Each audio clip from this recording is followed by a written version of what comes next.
لیکن عبادت مقصودہ نہیں ہے. مقصودہ کا مطلب نماز، حج، یہ سب چیزیں جو ہے نا مقصود میں آتی ہیں. یہ کسی عارضے کی وجہ سے اللہ نے ہمیں حکم دیا ہے کہ تاکہ ماں باپ کو پریشانی نہ ہو. یہی وجہ ہے کہ اگر خدمت کے محتاج نہیں ہوتے تو پھر خدمت واجب بھی نہیں ہوتی، ان کی خدمت کے محتاج ہوتے ہیں تو واجب ہوتی ہے. لیکن نماز تو جب بھی ٹائم آئے گا آپ پر لازم ہوگی. زکوٰۃ تو سال گزرنے کے بعد جب بھی صاحب نصاب ہوں گے آپ پر لازم ہوگی، چاہے غریبوں کو ضرورت ہو یا نہ ہو، آپ پر تو زکوٰۃ واجب ہوتی رہے گی. تو اب علماء کا اختلاف ہوا ہے کہ اگر کوئی شخص درود شریف کی منت مانتا ہے تو کیا اس پر درود شریف کی منت پوری کرنا لازم ہے؟ تو بعض علماء نے کہا کہ نہیں، کیونکہ درود شریف بھی عبادت مقصودہ میں سے نہیں ہے. اس کی پہلے میں اور آسان مثال دیتا ہوں، جیسے تلاوت. علماء کہتے ہیں اگر کوئی یہ منت مانتا ہے کہ اگر میں امتحان میں کامیاب ہو گیا تو میں 3 پارے تلاوت کروں گا، تو یہ منت پوری کرنا بھی واجب نہیں ہے، کیونکہ قرآن پڑھنا بہت زیادہ ثواب تو ہے لیکن عبادت مقصودہ نہیں ہے. بلکہ مقصد قرآن سے کیا ہے کہ آپ کا دل بنے اور آپ کو آخرت کی یاد تازہ ہو، آپ کو شرعی احکام کا علم ہو. ثواب بہت ہے، ہر ثواب کا کام اصطلاحی عبادت نہیں ہوتا، خوب سمجھ لیں. عبادت کی بھی 2 قسمیں ہیں، ایک عبادت ٹرم ہے، اصطلاح ہے، اور ایک عبادت مجازن ہم عبادت، ہر اچھے کام کو عبادت کہتے ہیں. اس لحاظ سے تو کھانا کھانا بھی عبادت ہے کہ اگر آپ کی نیت اچھی ہے اس سے.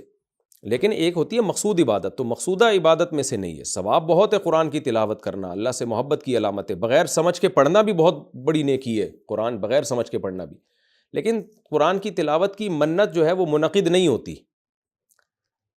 تو اسی طرح اب یہ اختلاف ہوا ہے کہ اگر کوئی درود شریف کی منت مان لیتا ہے کہ اگر میں امتحان میں کامیاب ہو گیا تو میں 100 دفعہ درود شریف پڑھوں گا، تو کیا یہ منت پوری کرنا واجب ہے یا نہیں؟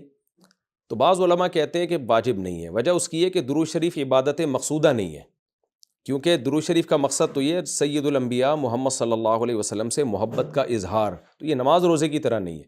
لیکن راجح قول یہ ہے جس پہ فتویٰ دیا گیا ہے کہ یہ منت پوری کرنا واجب ہے، کیونکہ درود شریف عبادت مقصودہ ہے، اور عبادت مقصودہ ہے اور اس کی جنس میں سے واجب بھی ہے، فرض بھی ہے. تو فرض کیسے ہے؟ کیونکہ قرآن نے ہمیں حکم دے دیا. اب زندگی میں ایک دفعہ درود شریف پڑھنا فرض ہو گیا. یہ مسئلہ تو آسانی سے سمجھ میں آ گیا کہ فرض کیسے. اب یہ ایک سوال پیدا ہوتا ہے عبادت مقصودہ کیسے ہے؟ نبی صلی اللہ علیہ وسلم کی تو عبادت جائز ہی نہیں ہے. اس کا بڑا دلچسپ جواب دیا حضرات فقہا نے کہ درود شریف اصل میں اللہ کی عبادت ہے جو ہم اللہ کو خوش کرنے کے لیے کرتے ہیں، کیونکہ اللہ نے ہمیں آرڈر دیا ہے.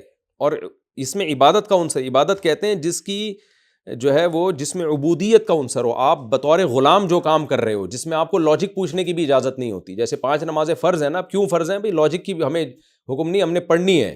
روزہ فرض ہے، اس کی حکمتیں اللہ نے بیان کی، لیکن وہ حکمتیں نہ بھی ہوں تو روزہ رکھنا پڑے گا.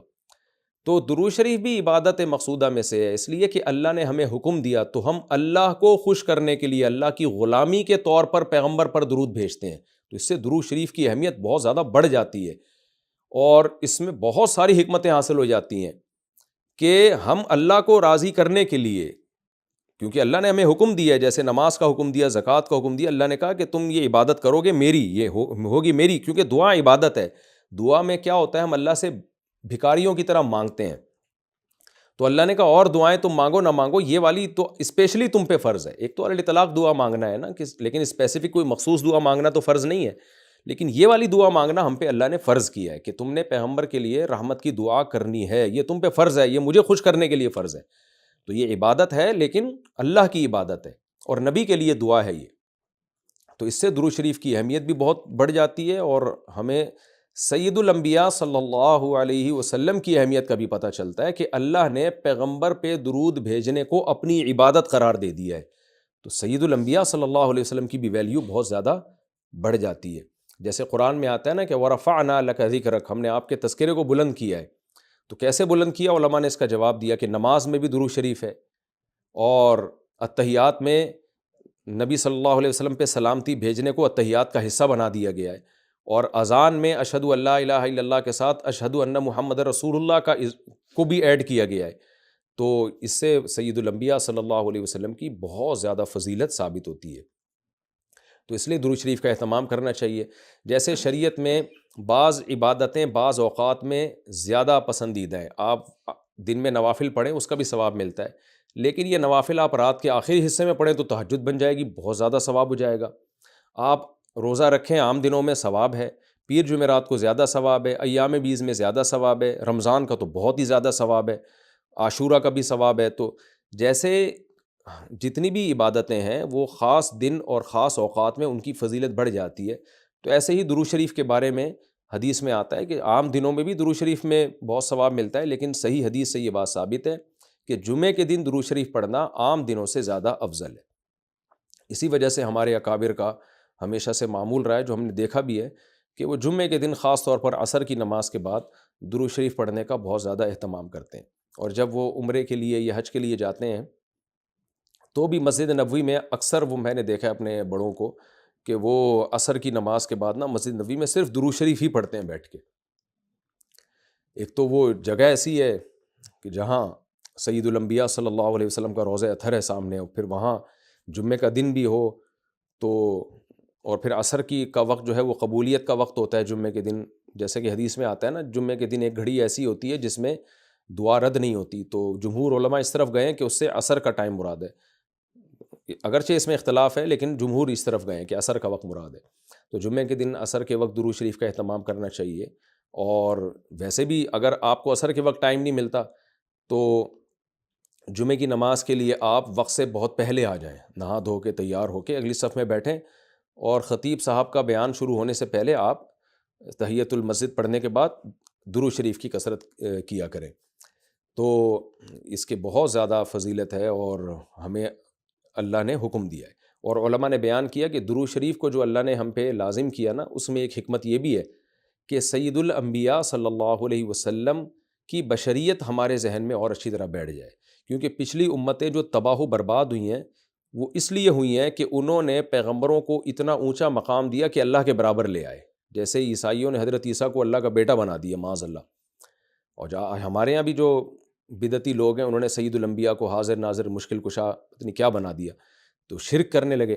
تو درود شریف میں ایک حکمت یہ بھی ہے کہ جب ہم نبی کے لیے دعا کرتے ہیں اللہ تعالیٰ سے کہ اللہ سید الانبیاء پر اپنی خصوصی رحمتیں نازل فرما اور آپ پر سلامتیاں بھیج، تو اس سے ہمیں یہ بھی پتہ چلتا ہے، یہ عقیدہ ہمارے دل میں بیٹھتا ہے کہ محمد صلی اللہ علیہ وسلم بھی اللہ کی رحمت کے محتاج ہیں، تبھی تو ہمیں حکم دیا جا رہا ہے کہ ان کے لیے دعا مانگو۔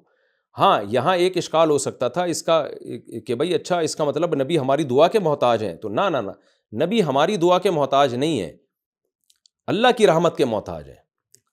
ہم دعا نہیں بھی مانگیں گے تو اللہ اپنے حبیب صلی اللہ علیہ وسلم پر رحمت بھیجے گا، لیکن اللہ نے ہمیں حکم یہ دیا تاکہ ہماری نظر میں یہ عقیدہ اور اچھی طرح مضبوط ہو جائے کہ تم بھی پیغمبر کے لیے اللہ سے دعا مانگا کرو۔ اس سے پتہ چلتا ہے پیغمبر تمہاری دعا کے محتاج ہوں یا نہ ہو، لیکن اللہ کی رحمت کے بہرحال محتاج ہیں، اور پیغمبر بھی اس لائق ہیں کہ ان کے لیے دعا مانگی جائے، اور یہ اس سے ان کا مرتبہ کم نہیں ہوتا بلکہ مرتبہ بڑھ جاتا ہے، کیونکہ پیغمبر نے ہمیں یہ سکھایا ہے کہ یا ایھا الناس انتم الفقراء الی اللہ، اے لوگو تم سب کے سب اللہ کے در کے محتاج ہو۔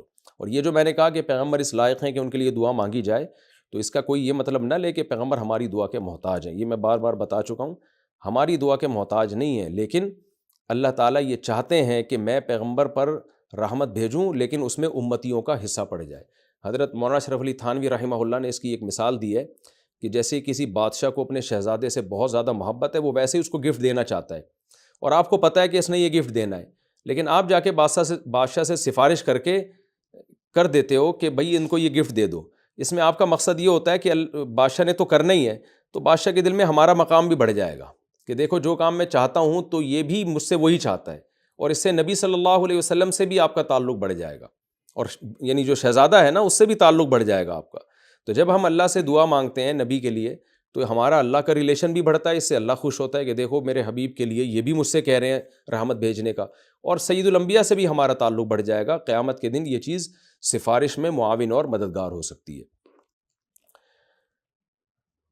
ان الذین یؤذون اللہ ورسولہ، بے شک وہ لوگ جو اللہ اس کے رسول کو تکلیف پہنچاتے ہیں، اللہ کو تو ظاہر ہے کوئی تکلیف نہیں پہنچا سکتا، یہاں بھی مجازاً اس کو تکلیف سے تعبیر کیا، اللہ کے حکام کی نافرمانی، اور یعنی اللہ نے اپنے رسول کی تکلیف کو اپنی تکلیف قرار دیا ہے۔ لعنہم اللہ فی الدنیا والآخرہ، ان پر دنیا اور آخرت میں لعنت ہوتی ہے، کیونکہ منافقین یہی کام کر رہے تھے نا، میں نے بتایا کہ سورت کا حاصل یہی ہے، اس میں اہم مضمون یہی بیان ہوا ہے، وَأَعَدَّ لَهُمْ عَذَابًا مُهِينًا، اور اللہ نے ان کے لیے ذلت والا عذاب تیار کر کے رکھا ہے۔ وَالَّذِينَ يُؤْذُونَ الْمُؤْمِنِينَ وَالْمُؤْمِنَاتِ، اور وہ لوگ جو مومنین اور مومنات کو تکلیف دیتے ہیں، عام مسلمانوں کو تکلیف دیتے ہیں، بغیر مکتسبو، بغیر اس کے کہ جو انہوں نے کمایا، یعنی ایسے کاموں کو ان کی طرف منسوب کر کے تکلیف دیتے ہیں جو کام انہوں نے کیے نہیں ہیں، پروپیگنڈا کرتے ہیں، بدگمانیاں پھیلاتے ہیں. تو فقد احتملوا بہتانا، تو تحقیق ان لوگوں نے بہت بڑا بہتان اٹھا لیا. بہتان کہتے ہی بہت بڑے جھوٹ کو ہیں. وہ اثما مبینہ، اور کھلا گناہ. کیونکہ تکلیف کا ایک ذریعہ یہ بھی ہے کہ کوئی بھی اچھا کام کر رہے ہو، آپ اس کی نیت میں شک کرنا شروع کر دو، تو حالانکہ وہ بری نیت نہیں تھی اس میں منفی پہلو تلاش کرنا شروع کر دو. مجھے کسی نے کل کہا کہ بھائی ایک صاحب ہیں جو دین کی تبلیغ کر رہے ہیں اور یوں بائکوں پہ بیٹھ کے شو مار رہے ہیں. میں نے کہا بھائی یہ ضروری نہیں کہ شو مار رہے ہو، وہ نوجوان طبقے کو اپنے قریب کرنے کے لیے ہو سکتا ہے یہ کر رہے ہو، کہ نوجوان طبقہ اسی طرح سے بائکوں کے ذریعے قریب آ جائے گا. تو دل کی حالت تو کسی نے نہیں دیکھی نا، تو ہم فوراً کسی کے عمل کو نیگیٹو کیوں لے کے چلے جاتے ہیں. تو اس میں بہت احتیاط کی ضرورت ہوتی ہے کہ آپ نے کسی کی طرف وہ عمل منسوب کر دیا جو وہ کر نہیں رہا. آپ نے کہہ دیا کہ یہ شو مار رہا ہے، حالانکہ وہ نہیں شو مار رہا. آپ نے کہہ دیا وہ دکھلاوا کر رہا ہے، حالانکہ اس کی نیت دکھلاوا کی نہیں ہے. تو ہماری سوسائٹی میں یہ بہت ہے. تو اللہ نے اس پہ بھی پابندی لگائی. جو کسی بھی طرح سے ایمان والے مرد اور عورتوں کو تکلیف دیتے ہیں تو بہت بڑے گناہ کے وہ مرتکب ہوتے ہیں.